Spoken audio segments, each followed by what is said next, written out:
কয়দিন ধরে এত গরম শুরু হয়েছিল, তো সব শেষে গরমের মানে ইটটা কেটে ঠান্ডার ইটা পড়ে গেছে। কারণ গতকাল সন্ধ্যার থেকে অনেক বৃষ্টি ঝড়, তো এতটাই ঝড় যে বাহিরে কোনো কিছু রাখাই যায় না, সব উড়ে নিয়ে গেছে।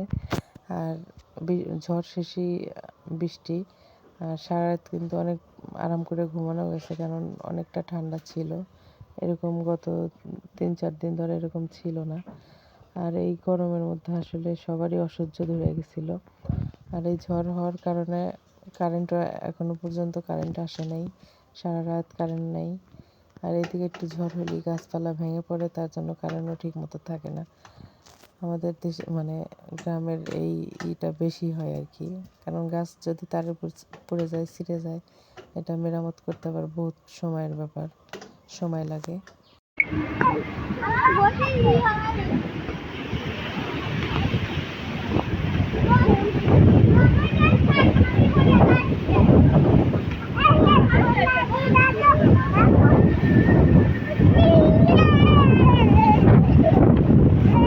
থাকবো না বারবার খালি দিয়া।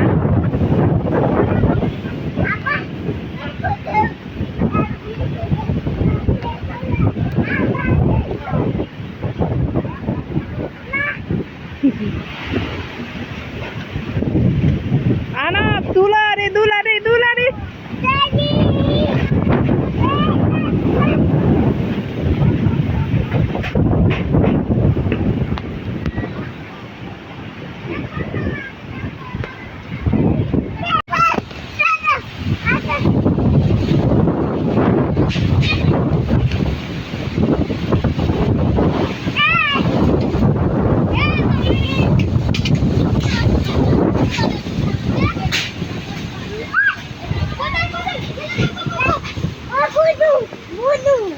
মহিষ মহিষ গদু না, মহিষ মহিষ মহিষ।